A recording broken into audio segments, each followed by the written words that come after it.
Hi, I'm Charli Mansfield, and today I'm going to be talking about an experiment I did in 2019 as part of my master's degree testing the efficacy of Neolithic scapular shovels as hafted tools.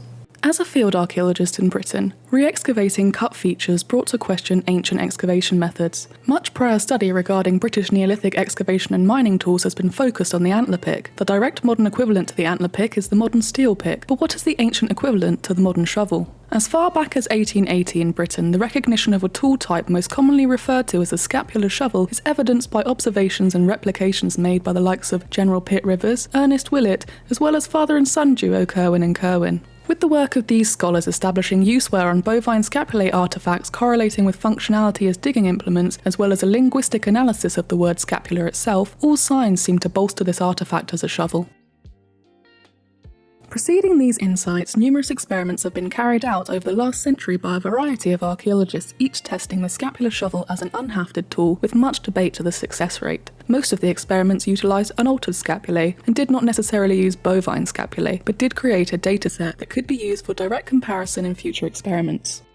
During my research, I analysed 56 specimens from the archaeological record that had been categorised as bone shovels by each museum store respectively. I noted dimensions, alterations made to the bone, macroscopic use wear, as well as evidence of hafting. Of these 56 specimens, 37 showed modification conducive to shovel manufacture. Of these 37, 18 showed evidence of hafting, so approximately 1/3 of the artefacts studied were likely hafted tools. I created an experiment where I manufactured a variety of scapular shovels with various combinations of hafting techniques and alterations observed in the archaeological record, and tested them all, noting observations and insights along the way, creating a dataset that could be a platform for future exploration as well as future identification of this artefact type in Britain. Generally, the manufacturing processes used on the majority of the scapulae were similar, as the changing factor being observed was the hafting technique. The scapulae were scored along the spine to encourage an even break, where a hammerstone was directly percussed along the entirety of the ridge until as much was removed as possible. The neck of the scapula would then be addressed, where the supraglenoid tuberosity would be removed if it protruded.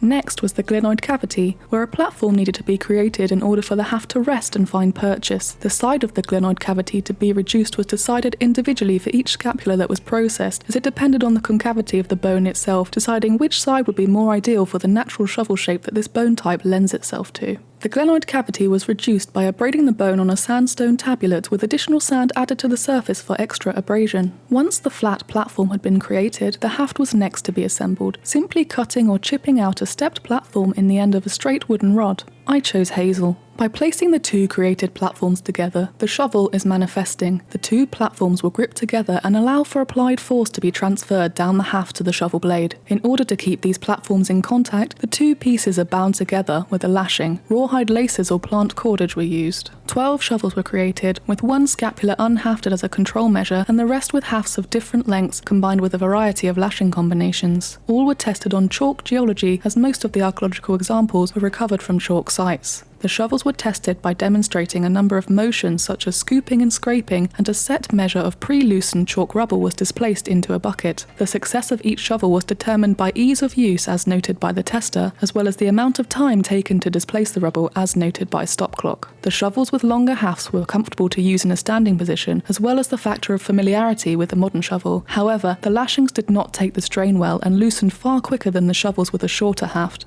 The shovels with a shorter haft were easy to use, especially in a crouch position, which could parallel the efficacy of this tool type within the use of a confined space such as a Neolithic flint-mining shaft. The presence or absence of the scapular spine did not affect the efficiency of the tool itself, but the testers noted that the shovel was more comfortable to hold and manoeuvre when the spine was removed. Both rawhide lace and cordage were adequate lashing materials, though the plant cordage was more effective when it was sealed with birch tar pitch. Shortly after the shovel testing, I manufactured a 13th shovel, but this time I used a moose scapula as it was more accurate to the size of the scapula of the Neolithic breed of cow. I found that it was easier to get a tight lashing and stability within the tool, as the neck of the scapula was more proportional to the diameter of the wooden rods. Going forward from this experiment, it would be good to try different manufacturing designs, perhaps incorporating different hafting techniques that replicate other tool types from around the world, such as scapular oars and scapular hoes, in order to see the marks this leaves on the bones after considerable use. It would also be useful to be able to conduct microscopic use wear analysis on artefacts as well as tested tools in order to recreate a tool as close as possible to that which was used in the Neolithic. If you are interested in reading more about this tool type, please refer to the literature list at the end of this video.